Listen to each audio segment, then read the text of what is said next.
Diego, é um prazer estar aqui com o doutor para poder realizar essa entrevista. A Liga Acadêmica de Miguel agradece muito a presença e todo o conhecimento que o doutor vai transmitir para a gente agora. O nosso tema é justamente sobre o que o OAB pode oferecer para os estudantes e profissionais de direito, os recém-formados, e a gente separou algumas perguntinhas para o doutor. Boa tarde ao pessoal da Liga Acadêmica da Faculdade de Miguel Pereira. É um prazer e uma honra receber vocês aqui na nossa casa, a Casa da Advocacia, a Casa da Sociedade, e a gente tem procurado ter bastante essa interface com os alunos, que serão os nossos próximos inscritos, para poder exatamente capacitá-los para poder enfrentar o mercado de trabalho cada vez mais preparados. Então vai ser uma honra, vai ser um prazer responder as perguntas de vocês e, do que precisarem, a nossa ordem está sempre à disposição.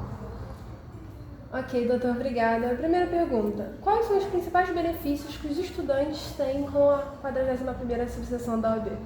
Então, como eu estava dizendo, a nossa faculdade, a nossa instituição, ela é uma instituição que prevê a capacitação e o fomento da cultura jurídica enquanto missão, né? E os estudantes, eles vêm nessa esteira de serem os nossos próximos inscritos, os estudantes de Miguel Pereira, os estudantes da região que vão atuar no mercado de trabalho entre Miguel Pereira e Partido Alferes. Eles têm a nossa subseção como base para poder ter a inscrição nos quadros da ordem. E desde que a gente começou a nossa gestão, nós estamos nos preparando para dar cada vez mais suporte e serviços para os estudantes que estão chegando. Hoje nós temos esse salão aqui que já suporta 30 pessoas para poder fazer palestras, eventos. A gente faz sempre, toda última terça-feira do mês, as entregas de carteira com a recepção dos novos estudantes. E temos feito bastante atividade também lá na faculdade para poder realmente mostrar conhecimento, dar cada vez mais preparo para os estudantes terem essa vivência para o mercado de trabalho. Já fizemos palestras com juízes, com desembargadores, com advogados, que tentam passar um pouco de experiência, porque a advocacia, no fim das contas, ela vai ser a experiência prática do dia a dia. Então, nada melhor do que você ouvir aquele profissional que atua do outro lado do balcão, aquele profissional que atua além das cancelas dos tribunais, que vai passar para o aluno, de fato, o que ele precisa saber e conhecer para estar cada vez mais preparado para atuar em alto nível no mercado de trabalho.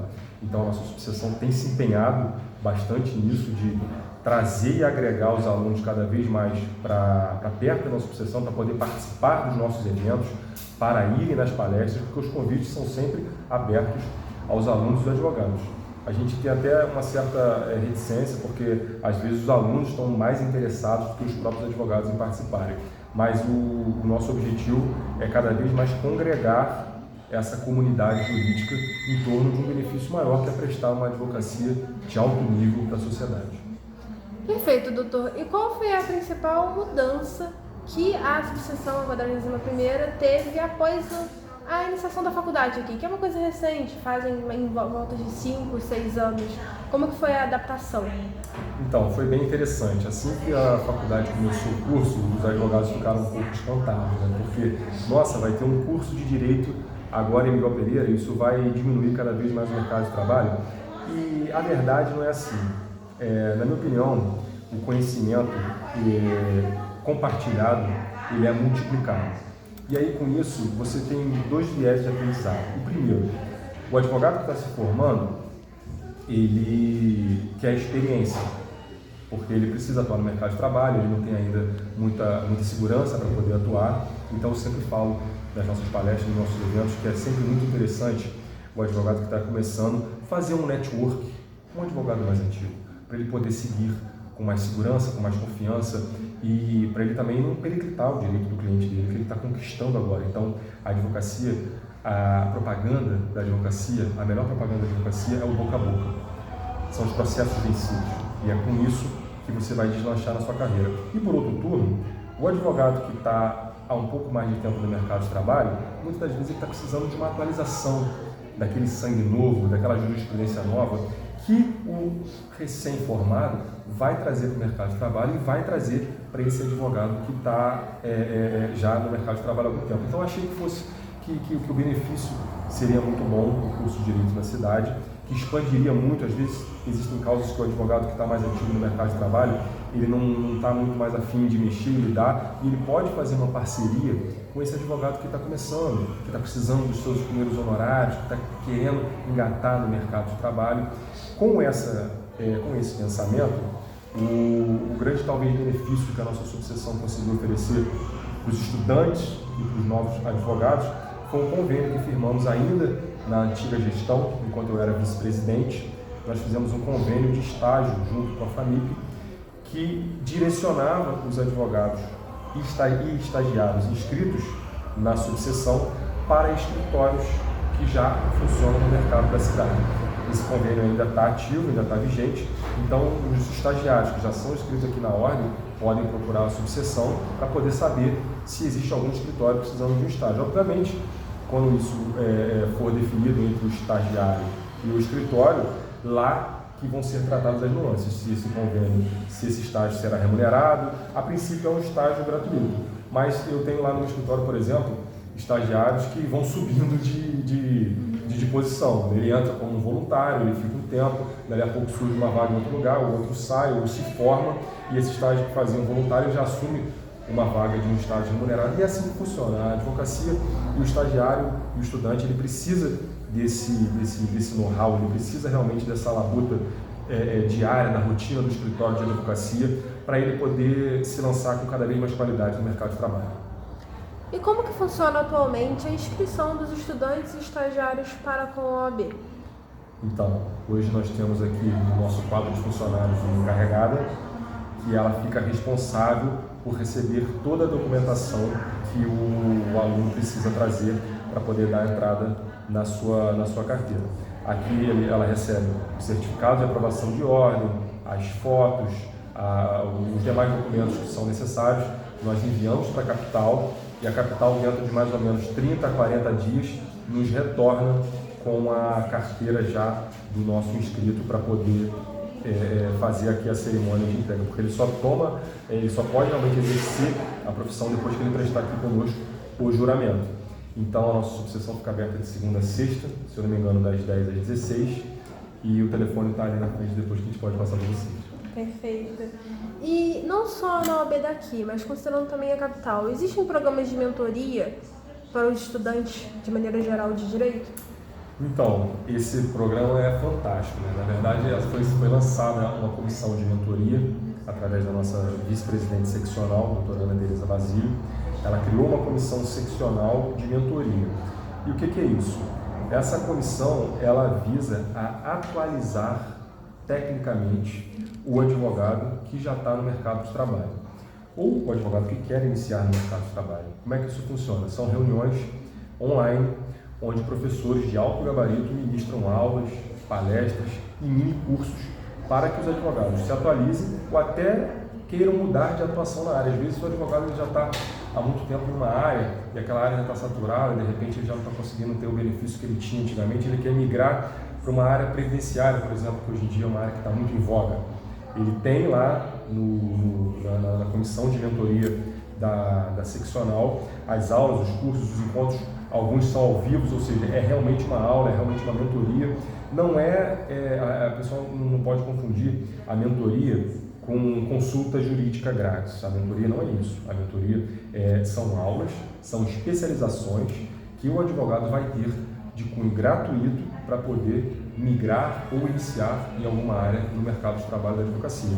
Importante dizer, e aqui eu quero cumprimentar o meu presidente, o Dr. Felipe, que é professor da FAMIP, nós temos essa comissão de mentoria aqui em Lima Pereira, fizemos o lançamento dela em setembro do ano passado, com a nossa vice-presidente aqui, que esteve presente conosco, e é uma das comissões que eu vejo que vem dando cada vez mais frutos e benefícios para a advocacia, porque eleva o nível, né? O advogado ele tem que estar sempre procurando se capacitar, melhorar, se atualizar. E essa comissão, na minha opinião, é uma das que mais cresce no Estado e acho ela fantástica. Perfeito, doutor. E em relação aos advogados já formados e recém-formados, quais são os convênios que a OAB busca trazer para o profissional? Às vezes um plano de saúde, um auxílio, como é que funciona? Então, a nossa OAB, ela se divide em dois braços. É a OAB, a Ordem dos Advogados do Brasil, e a CAARG, que é a Caixa de Assistência aos advogados do Estado do Rio de Janeiro. Ela, se fosse uma autarquia, se fosse um órgão público, ela seria uma autarquia. A CARRAS seria uma autarquia da OAB. Essa é uma caixa de assistência, propriamente dita. A advocacia como um todo é uma profissão, na minha opinião, de muito prestígio, né? Antigamente, inclusive, era ainda mais. Então, os advogados eles eram reconhecidos nos lugares, nos estabelecimentos, e as pessoas costumavam dar benefícios para eles, porque futuramente poderiam precisar do advogado lá na frente, enfim. A Caixa, ela talvez com esse espírito, ela pinça alguns convênios de benefício para a advocacia, que são empresas interessadas em ajudar a advocacia de alguma forma, oferecer descontos em planos de saúde. Aqui na nossa subseção, vou falar em loco, por exemplo. Nós temos convênios com nutricionista, com médico, com psicólogo, que é muito necessário, na minha opinião, ainda mais para exercer essa profissão que nós exercemos, para poder atender o cliente com calma, com paciência, para atender aquele cliente que às vezes quer direcionar uma petição no seu processo, o advogado tem que estar com o psicológico em dia. Além disso, temos convênios das mais variadas vertentes. Temos convênios com veterinárias, com restaurantes, com academia, tudo para poder trazer e procurar trazer cada vez mais bem-estar para o advogado. Você vê, não existe talvez nenhum órgão de classe no país que tenha essa preocupação, né, em trazer essa assistência de fato para o advogado. A nossa subseção está muito empenhada nessa missão. Mando um abraço para a minha presidente da Caixa de Assistência aqui da Associação Criadora, Cristiane. Ela tem se empenhado bastante em trazer cada vez mais benefícios para os advogados aqui inscritos. E tem um convênio com curso de inglês agora do CCI, por exemplo, de 40% para o advogado fazer um curso de inglês. Ou seja, é realmente um serviço que está sendo oferecido para a classe que nós nunca tivemos nada parecido nas gestões anteriores. Que eu acho que é o que mais motiva o advogado, talvez, a pagar a sua anuidade, né? É ver a sua anuidade refletida em serviços. Hoje nós temos aqui atrás o escritório modelo, por exemplo. Os advogados marcam um horário, o advogado que quer começar, como você perguntou, e aí ele não tem aonde atender, por exemplo. Nós temos o escritório modelo, que é aqui na nossa subseção, ele vem aqui, agenda com a nossa secretária, recebe o cliente dele aqui, nossa secretária leva ele até o escritório com ar-condicionado, internet, uma sala privada, onde ele pode de fato começar a exercer sua advocacia. E em relação ao exame da ordem, qual é a dica que o doutor daria para os estudantes se prepararem, que é tão famoso, né? O exame da ordem é temido por muitos, né?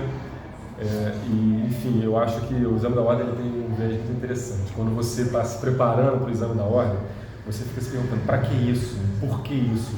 Depois que você é aprovado, você fala, não, tem que ter, realmente tem que ter. O exame da ordem, ele já existe em outros países há muito tempo, né? Nós, enquanto advogados, lidamos com a vida das pessoas, tal qual o médico, com a liberdade das pessoas, com o patrimônio das pessoas, ou seja, com a segurança pública, com áreas da vida em sociedade muito importantes, que o advogado recém-formado precisa estar minimamente preparado para poder exercer a profissão com a capacidade que a advocacia precisa. Eu tenho para mim que assim, uma das dicas mais importantes que o aluno pode ter para poder prestar um bom exame de ordem começa no primeiro período, que é realmente estudando, aproveitando a sala de aula, aproveitando o banco da faculdade, que é um tempo que não vai voltar mais, você vai passar 5 anos ali, você vai ter que passar depois mais a vida inteira tendo que se atualizar, mas prestar atenção nas aulas, nos casos práticos. O exame de ordem ele não é só feito de doutrina seca, ele tem muita interpretação, ele passa hoje por uma abrangência de matérias enormes que são necessárias para que ele possa vir para o mercado de trabalho qualificado para poder exercer um bom trabalho. E eu tenho certeza que a Faculdade de Direito de Miguel Pereira tem se empenhado bastante nisso. Não é à toa que a faculdade teve uma nota bastante relevante no último exame que tiveram.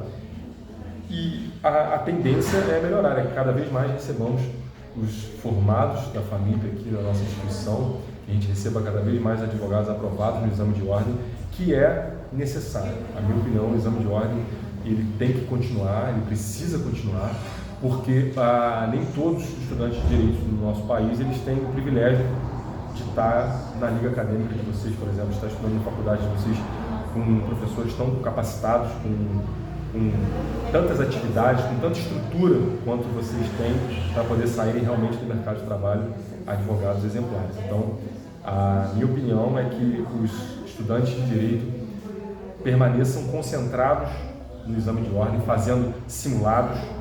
Na minha época, eu fiz bastante simulado para poder prestar a primeira fase do exame de ordem, e a segunda não tem jeito. A segunda fase é ir através da paixão, é aquela matéria que você se identifica mais, não que você vai exercê-la no futuro, mas você não vai prestar um exame de ordem, por exemplo, numa matéria que você tem pouco afinco, que você não tem muita... E isso é normal, como a gente no colégio, uns gostam mais de português, outros gostam mais de inglês. E no direito é a mesma coisa, uns vão gostar mais de direito penal, outros vão gostar mais de direito do trabalho. E um fato curioso que eu sempre repito, que na faculdade você ama um curso, mas sai casado com outro, né? Isso não é clichê, não, isso é verdade mesmo. Na minha época, por exemplo, eu fiz direito penal, eu amava direito penal sim, mas hoje em dia eu atuo pouco, embora nosso escritório atue em direito penal, a gente tem demanda no direito penal no nosso escritório, mas não é com aquela incidência quanto às outras matérias.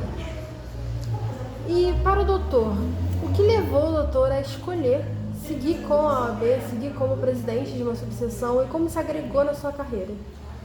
Então, o advogado em si, ele é um corpo da OAB, né? Porque primeiro ele é inscrito, então ele tem que ter a chancela da OAB para poder começar a atuar no mercado de trabalho, e depois a verdade é que ele precisa de auxílios que só a OAB pode dar para ele. Então, mando um cumprimento a todos os nossos ex-presidentes que estão aqui na nossa galeria, porque são pessoas que dedicam o seu tempo, abrem mão do convívio com a família, abrem mão do convívio no próprio escritório, de estarem presentes fisicamente no escritório, para poder atuar nesse órgão regulador que é a OAB.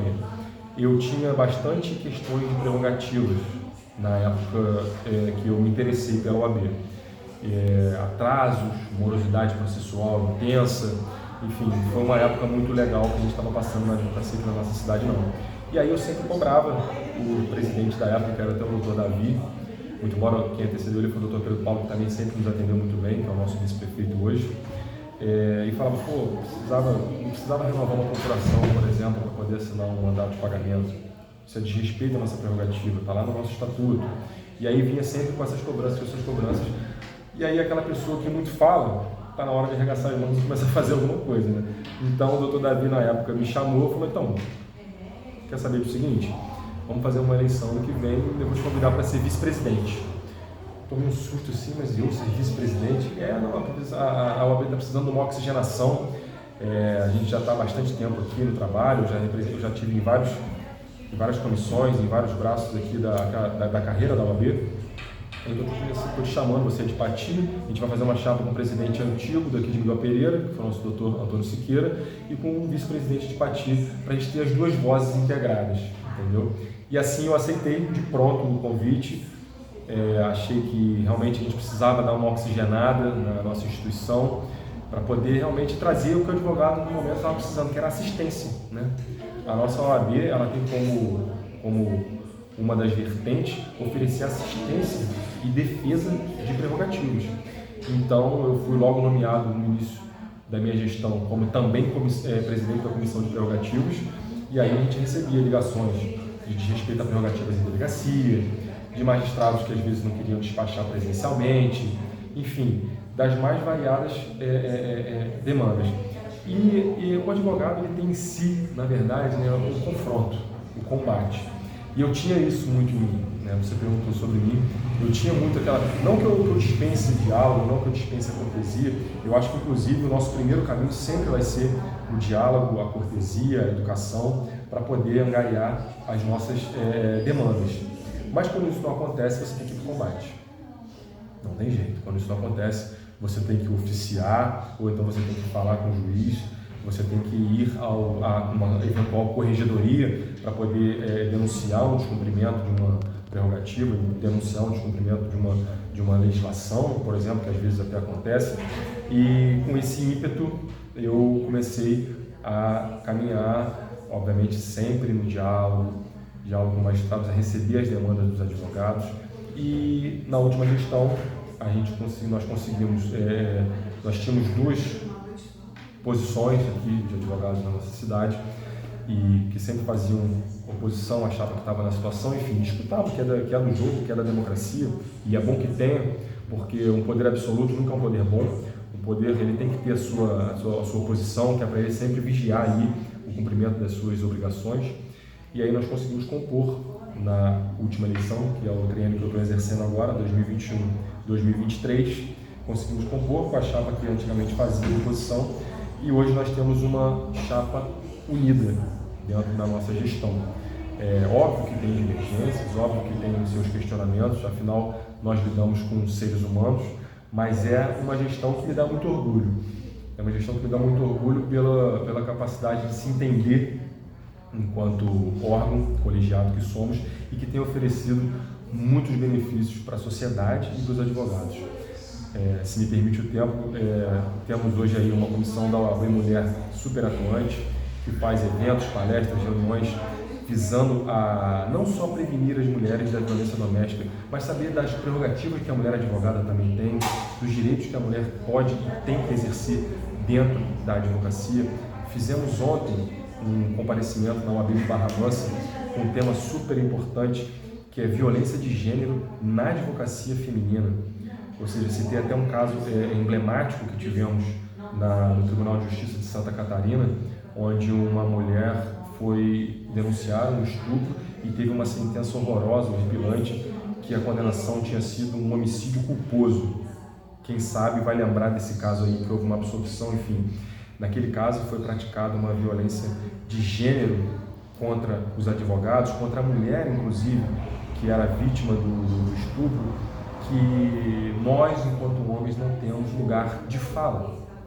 Então, acho que a nossa comissão ela tem se empenhado bastante nisso, que é trazer as vozes femininas para poder realmente colocar na cabeça dos homens e das mulheres como que nós devemos nos comportar, o que podemos fazer para melhorar cada vez mais o espaço das mulheres, não só no mercado de trabalho, mas também na nossa sociedade como um todo. E, doutor já está aqui faz um tempo, como vice, agora como presidente. Você sentiu bastante melhora? As demandas foram mais cumpridas de lá para cá? Você sentiu que a OAB, a 41ª subseção, evoluiu bastante nesse tempo? Principalmente também com a ênfase da OAB da mulher, que agora tem crescido, eu tenho visto palestras sobre, muito interessante. Então, qual foi a principal diferença que você sentiu nos últimos 2 mandatos? Então, a diferença foi muito sensível, porque nós tínhamos, a começar pelo espaço físico, né? O nosso espaço físico era limitadíssimo, isso não foi uma conquista só nossa, só da minha gestão, tá? Isso já era um pleito que já vinha sendo feito desde os antigos presidentes. A gente tinha uma sala que era num lance de 2 escadas aqui no centro de Miguel Pereira, que a acessibilidade era muito ruim, e o espaço para nós podermos realizar as nossas reuniões e esse momento que a gente tem hoje, esse auditório que a gente faz aqui, nossas cerimônias de entrega de carteira, nossos mini cursos, por exemplo, nós não tínhamos. Então, a nossa gestão ela já começou sendo premiada com a conquista desse espaço. Aquela oxigenação que nós fizemos nos logrou conquistar esse espaço que hoje nós temos. E depois foi realmente o dinamismo das comissões, né? Eu presido as vozes que ecoam dentro dessa instituição. Eu não sou o principal responsável, talvez. A nossa ordem ela tem um colegiado de 14 membros, que todos têm assento, todos têm voz e todos têm voto dentro das nossas decisões. E com isso, nós começamos a fazer uma comissão forte da mulher, que passou a dar bastante frutos. Nós, enquanto gestores, na presidência, começamos a ter um contato muito significativo com os membros da diretoria, que é muito importante você conhecer, acessá-los, estar sempre presente nos eventos, nos colégios de presidentes que nós temos para decidir as pautas da advocacia da nossa região, por exemplo. É importante que o presidente esteja sempre lá encabeçando, cobrando, fazendo seus pleitos para que a advocacia tenha melhorias.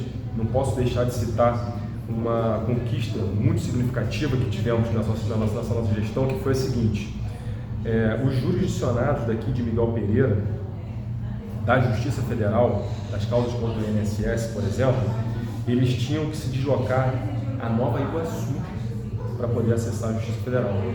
O advogado daqui de Miguel Pereira, ele dava entrada para um processo previdenciário do jurisdicionado daqui de Miguel Pereira em Nova Iguaçu.